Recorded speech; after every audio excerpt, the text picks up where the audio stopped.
So it was a close game, right? Fourth quarter.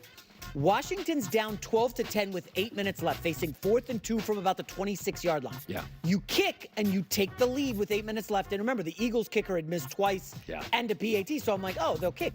They didn't. They went for it. Daniels kind of bobbled a snap. I don't know who it was that blew it up. Might have been Jalen Carter. Blew it up. Daniels has to scramble.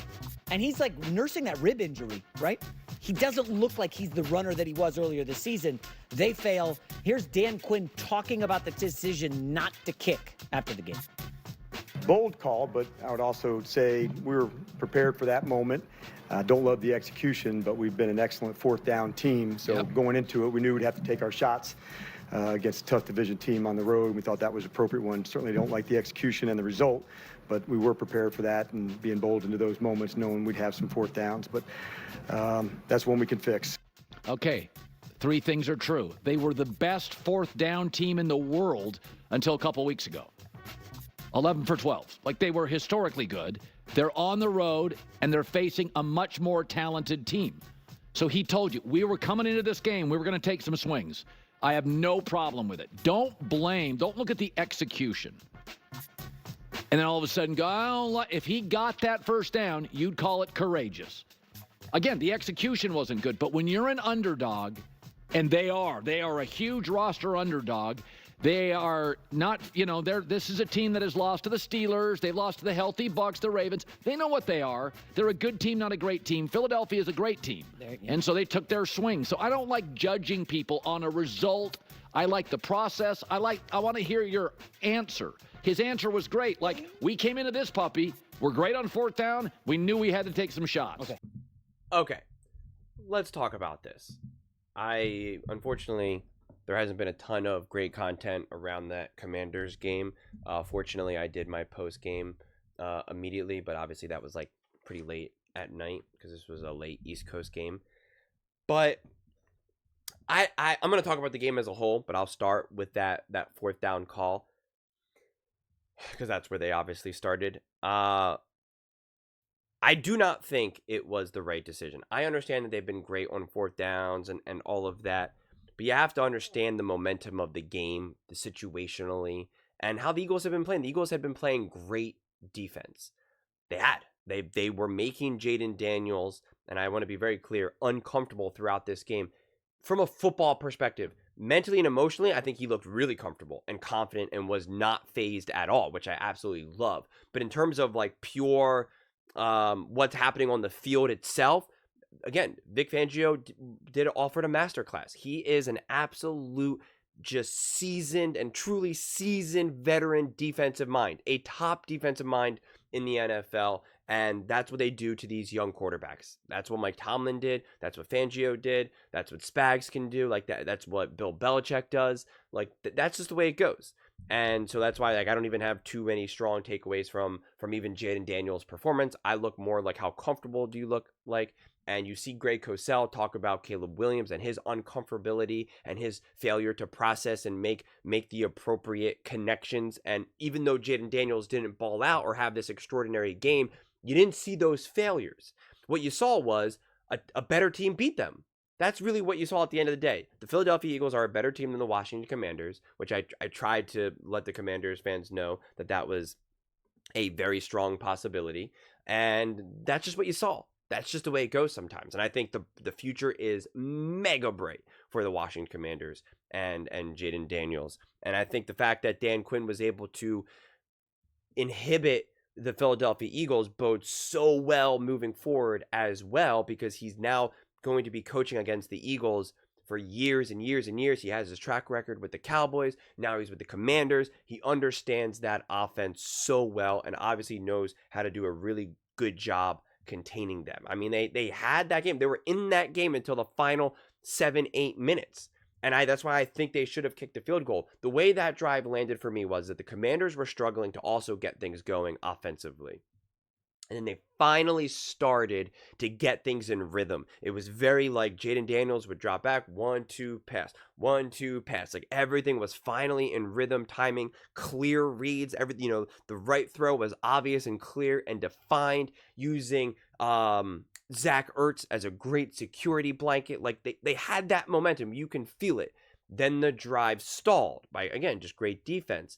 And it was kind of like, no, we finally had something going. I don't want to kick a field goal. Like, that's what it felt like. No, we finally had it going, and we just came up a little short. We're going for it. We got to go for it. Let's go. We're going to convert, and then we're going to march down the field. And that's what it felt like. And on one side, I get it, and I appreciate the trust in this offense, and I appreciate the trust in Jayden Daniels. I just don't think it was the right move because of how well the defense was playing against the Philadelphia Eagles. And their field goal kicker was struggling. What did he miss? Two field goals and an extra point, I think. If memory serves me correctly, I already forget at this point.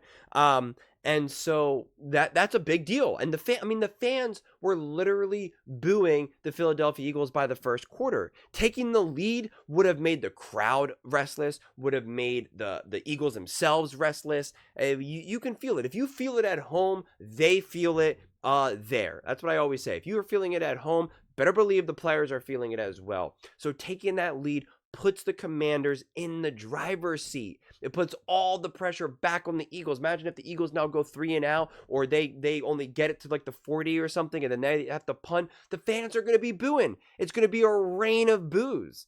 And so that's what you have to understand. I don't think being bold always means going for it. You know what being a bold call sometimes is? Kicking the field goal. That can be the bold call. So that's really where I kind of disagree. I'm not going to say that it was the wrong call. It's just not the call that I would have made personally. And I do agree that, right, if they convert it, then it's like, oh, this was a great decision.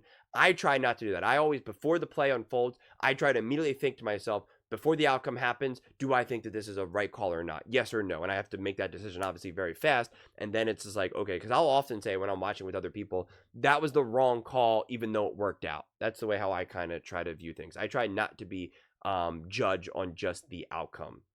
And as soon as I saw that they were going for it, I was thinking, just kick the field goal. Just kick the field goal. There's no reason for this. Why are they doing this? But yeah, I mean, I think the Commanders played this game really well. I think the way how this game unfolded, it got away from them a bit. Saquon Barkley ended up scoring, I think, 2 touchdowns in like 20 seconds. He obviously blew the game over on open. I mean, I think on one side, the score is representative of the game. On the other side, it's not. I mean, this was absolutely a game that the Commanders could have come away with the win. On the other side, you could say, well, hey, you got to play 60 minutes. And eventually the Eagles just really leaned on the Commanders and they couldn't do anything. And because then you could say, well, the score is more closer to 26-10 than it is to 26-18. But at the same time, you could also say, hey, this score is actually closer to like 14-18 Commanders. So I don't know. It's a tough one. This was a tough loss, but an understandable loss for the Washington Commanders.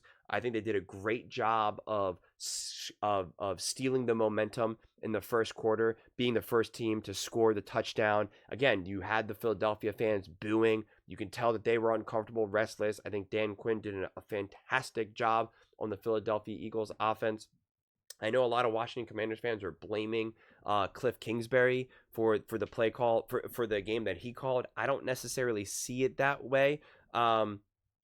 Again, this defense was stifling for the Commanders. There was really no answers for Jayden Daniels. His mobility wasn't working. He was pressured and sacked multiple times. The number one target, McLaurin, was just wrapped up. I mean, the Eagles have a really great young offense at this point, and they were able to wrap them up. And I don't know what moves were exactly there to be made because they couldn't get the run game going either. The Eagles held the Commanders to 93 rushing yards, and that's a tough spot. On the road, divisional game, rookie quarterback, your weapons are locked up, and you can't run the ball. Right? It's one thing if they were taking away the big play, they were taking away McLaurin and whatnot, but then you at least could have the run game go. And the run game had its moments, but for the most part, it was stifled. And that's just a tough spot. That's a tough spot to be in. And, you know, it's the Jayden Daniels, what was he? He was 22 for 32, 191 yards, 6 yards per attempt, 1 touchdown, 1 interception, 81 rating, 3 sacks. And the other thing that I talked about before, the two other things were they were 3 for 12 on third down. That's the thing. They were 3 for 12 on third down, which then also bodes poorly to now say, okay, we're going to go for it on fourth down. Your success of going for it on these gotta have it downs was not there. It just wasn't. And so 3 for 12, you're not going to win many games going 3 for 12. I mean, that's brutal. That's just the reality of any team, quite frankly, of any team. And the Eagles were like 9 for 16 or something. I mean, like just significantly better. But what Jayden Daniels did, which stood out to me as well, was that he threw to 9 different receivers. And again, on one side, this could be positive. On the other side, this could be negative.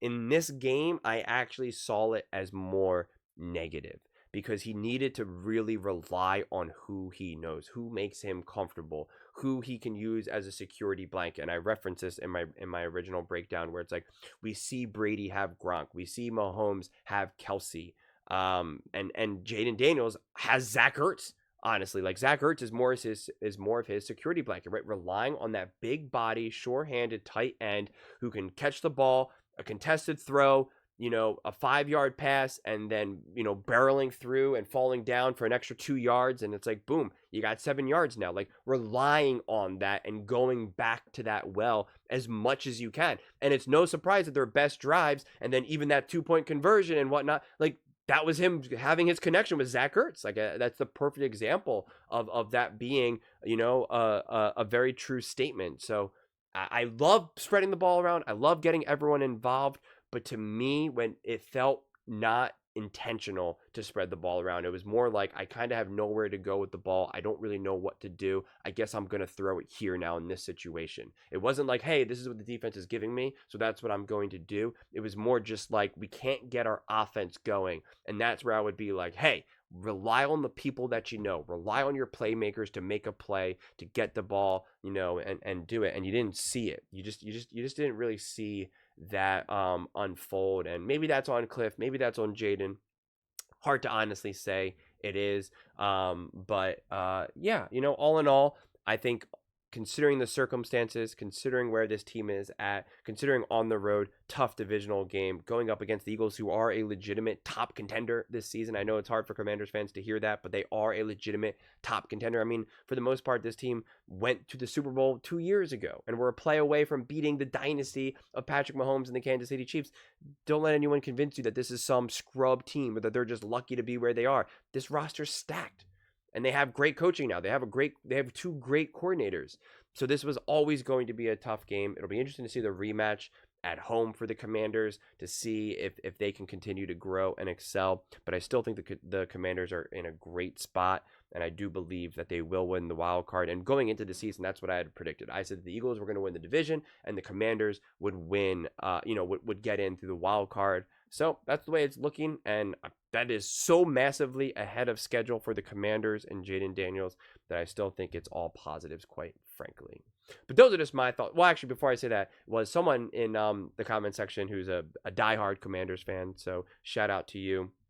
I think your name is White Rabbit. I should have looked it up before, but now I completely forget. But he talks about, he was like, oh man, I was living in this delusion where I thought the Commanders were a good team. And I'm like, no. Like, they are a good team. You had a couple tough losses. It doesn't mean that you're suddenly a bad team now. So that's just the way football goes. That's just the way this season is unfolding. And quite frankly, you could have won versus the Steelers and could have won versus the Eagles. You were in both of those games. The Commanders are just not elite enough to be able to consistently get away with their own mistakes, with their own slow starts, right? Like, right now, their margin of error is smaller and smaller and smaller, and it will only get bigger and bigger and bigger the more Jayden Daniels progresses and grows and gets more comfortable, and you can boost that defense up and give Jayden Daniels another weapon or so.